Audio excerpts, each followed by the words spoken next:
$1,247. That's your balance, not your savings. Your balance. You check it at 11:43 p.m. lying on a mattress you bought secondhand from someone on Facebook Marketplace. You check it again at 11:44. The number doesn't change. You have $31,000 in student loans, $4,200 on a credit card, and a direct deposit that hits on Friday that is already spent. You are 23 years old. You are not behind. You tell yourself you are not behind. But every grocery run is a calculation. You put the olive oil back. You buy the store brand. You split a streaming password with someone you don't particularly like anymore because canceling feels like losing ground. This is what zero feels like.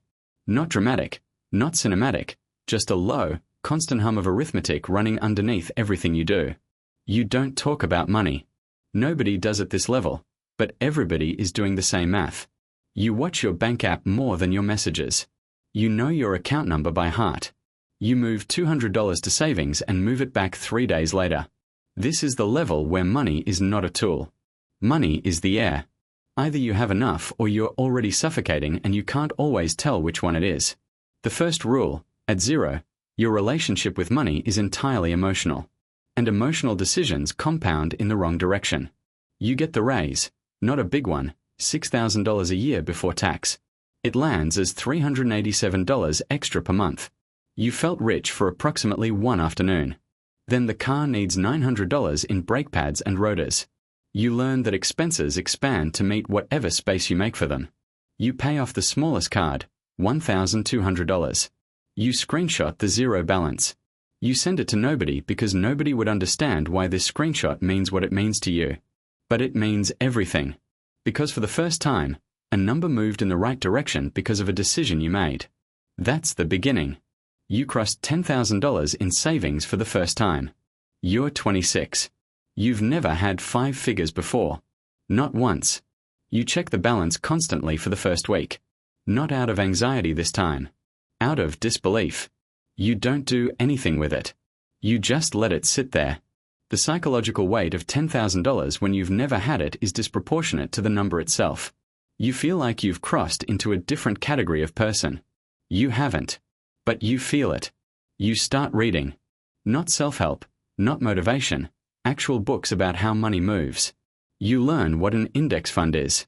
You open a brokerage account and stare at it for 3 weeks before you put anything in. You invest $1,500. The market dips the next day. You almost pull it out. You don't. This is the moment you decide whether fear runs your decisions or you do. The shift. You stop thinking about money as safety and start thinking about money as information. You're making $68,000 a year. Now you've got $40,000 saved. You have a Roth IRA you're actually contributing to. You feel by most measures fine, stable. You're doing what you were told to do. Max the 401k. Build an emergency fund. Avoid lifestyle inflation. You're doing all of it. And then you sit down and run the numbers honestly all the way out. You type the projections into a spreadsheet at midnight and you stare at what 40 years of disciplined saving at your current income looks like, and something shifts in your chest because the number at the end is not what you thought it was. It's fine. It's enough. It is not what you want. This is the competence plateau.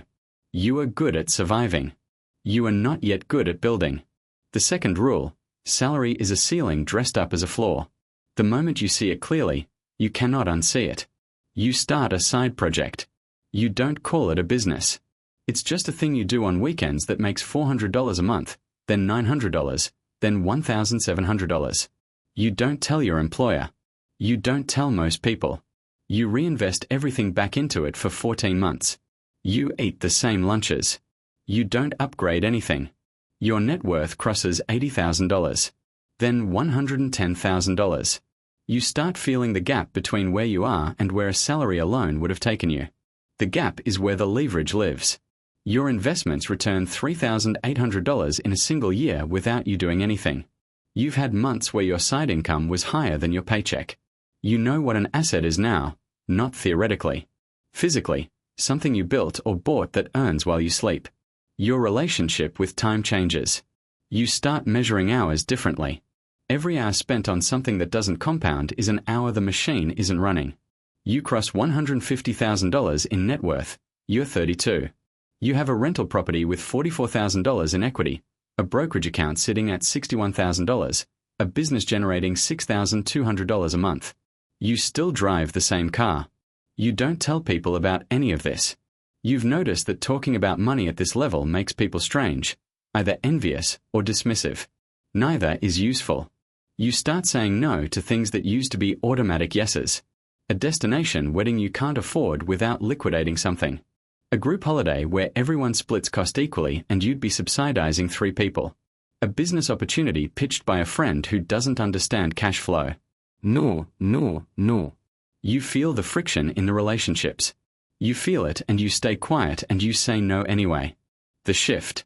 You stop spending money to maintain relationships and start protecting capital to build options. At $300,000, your money is starting to have a personality. It has preferences. It wants to go certain places and resists others. You've had one investment return $22,000 in 8 months. You've had one lose $9,400. You don't panic about the loss. Not because you don't care about $9,400. You do, but because you understand now that this is the cost of being in the game, you don't pull back. You reposition. This is what the people at the bottom think. The people at the top don't understand. They think the top is about avoiding risk. It's not. It's about choosing which risks are worth sitting with. The third rule, below $500,000, you are still buying assets. Above it, assets start buying each other. You are close. You can feel it the way you feel a room before you walk into it. $670,000. $810,000. You've restructured the business twice, brought on a partner, exited one investment, and rolled the proceeds into something bigger. You are 36. Your net worth is $920,000. You stop sleeping as well as you used to. Not from stress, from intensity. You're running scenarios in the shower. You're sending emails at 5:30 a.m. to people in different time zones. You turn down a job offer that would have paid $210,000 a year in salary. Your parents don't understand. You don't explain it fully. You tell them it didn't feel right. That's partially true. Then it happens. A Tuesday. Nothing ceremonial about it. Your brokerage updates and the number is $140,000. You sit with it for a moment. You thought you'd feel different. You thought there'd be something. There's a quiet satisfaction and then almost immediately it's not enough. Not in a frantic way, in a clear, practical way. $1 million at a 4% return is $40,000 a year. That's not freedom. That's a starting point. The identity crisis isn't that you're not happy. It's that happiness was never the point, and you're only just admitting that to yourself. The shift. The millionaire arrives and realizes the milestone was never the destination. It was the proof of concept. You stop going to events you used to attend to feel connected to something. The startup meetups, the finance seminars, the networking happy hours where everyone talks about what they're building and nobody talks about what it costs them. You don't have contempt for it. You just don't need it. You are building something now that exists in a different conversation. And that conversation happens in smaller rooms with fewer people and no name badges. At $2.3 million, money stops being a source of anxiety entirely.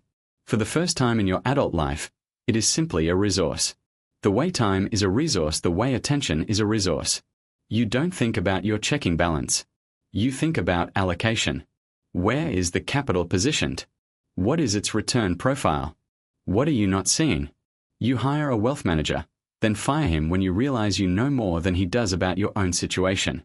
You find someone better, someone who charges more and talks less and has clients you've heard of. Your business does $4.1 million in revenue. You own 2 rental properties with a combined equity position of $380,000. Your portfolio is at $1.6 million. You are not rich in the way people mean when they say it at dinner parties. You are wealthy in the way that means you have time, actual time. You take a 3-week trip. You do not check email for 5 days of it. This is the thing people cannot buy at lower levels. Not the trip, the 5 days. The 4th rule, wealth is not what you accumulate. It's what you no longer have to do. At $5 million, the game changes texture. It's no longer about building. It's about positioning. You are moving capital now, not working for it. The distinction sounds small. It is enormous. You are in a deal that will return $800,000 in 18 months. You are in another that might return nothing. You know the difference between them, and you're in both anyway because one de-risks the other, and the correlation between them is the actual trade. This is not a sentence you could have understood 4 years ago. You start meeting people who are at $20 million, $50 million. You study them the way you studied the $10,000 mark from zero. You watch how they think, not what they own, how they think. The pace is different. The patience is longer. They are not trying to win each hand. They are trying to stay in the game longer than everyone else at the table. You stop talking about money with people who don't have it. Not out of arrogance, out of accuracy. The conversations become imprecise. People project. They assign meaning to numbers that the numbers don't carry. At this level, $500,000 is a position size. It is not a life-changing sum. Saying that in the wrong room makes you someone's villain, so you don't say it. At $14 million, you walk into rooms you used to only read about. Not celebrity rooms. Rooms where decisions are made. A meeting with a family office managing $600 million who wants to co-invest alongside you. A call with a private equity firm looking for operating partners on a platform acquisition. You are at the table not because you were invited as a courtesy, but because your capital and your pattern recognition are genuinely useful to the people in the room. That is a different experience of being powerful. The fifth rule: at $10 million, your reputation becomes a financial instrument. It earns returns independent of your decisions. You make a decision that you would have described as morally complicated 5 years ago. A company you're invested in restructures its workforce, 140 people. You know the CFO. You've had dinner with him. You don't call him about the layoffs. You review the cap table. You hold. The company's margin profile improves. Your position increases in value. You don't feel good about it. You don't feel bad about it. Not for long. You feel the distance. The thing that grows as the numbers grow. The gap between your decisions and their consequences widens. And the widening happens quietly. And you don't resist it. Your net worth crosses $30 million. You are 54. You have structures in place that will outlive you. A trust that protects the assets. A foundation that costs you $800,000 a year and functions partly as access. You are invited places because of what you represent and what you can write a check for. You understand this. You don't pretend otherwise. You've stopped pretending about most things. Pretending costs energy, and energy is the only currency that doesn't compound. The shift at this level, the game no longer requires your full presence. It requires your positioning. You could leave for 6 months and the machine would run. That is what the machine was always for. Capital moves because you breathe. You wake up and there are decisions being executed by people you've trusted with frameworks you built over a decade. You own pieces of 11 companies. You have a direct line to people who set policy, not politicians. Policy. You don't lobby. You advise. The distinction matters to you. Maybe it should matter more. At $80 million, the isolation is not loneliness. It's a different problem. The people in your life exist at a remove from what your reality is. Your closest friendships are with people who operate in the same altitude, not by design, by natural selection of conversation. The things that absorb your attention, fund structure, regulatory positioning, dynasty trusts, secondaries, carve-outs, simply don't translate. You're not a different person. You're a person whose context has become untranslatable to most people who knew you before. You give more than you ever have. Not for reputation, not for the foundation access, though you understand that's part of it. You give because at this level, money has stopped being a measure of anything meaningful about you. And giving is one of the remaining things that still feels like a decision, like it means something. The sixth rule. Above $50 million, money stops measuring your worth. It starts measuring your reach. You are 61. Your net worth is $94 million. The exact figure is known to 3 people. You have not worked a conventional day in 9 years. You have not stopped working. You think in cycles now, not quarters, not years. Cycles, demographic cycles, infrastructure cycles, credit cycles. You position ahead of them the way a sailor reads weather 3 days out. You are sometimes wrong. Being wrong at this level means a position underperforms by 200 basis points and you rebalance. It does not mean your life changes. There is a board meeting. 5 people in a room with enough combined capital to reshape a mid-sized economy. You speak for 4 minutes. You ask 2 questions. The room moves around those questions. You leave before the lunch is served. This is power at its most compressed. No spectacle, no volume, just a room that calibrates to your position. And somewhere in this city right now, there is a 24-year-old opening a banking app for the first time. His balance is $1,247. He is standing in line at a grocery store doing the math. He puts the good coffee back. He gets the store brand. He thinks this is a story about money.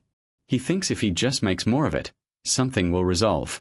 He doesn't know yet what has to resolve. He doesn't know what it will cost. Not in dollars, in distance.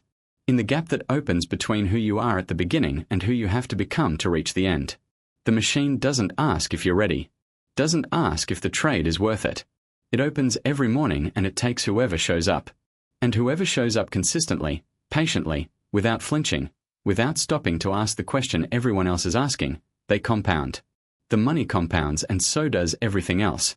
The balance is $1,247. It always starts there. It always will.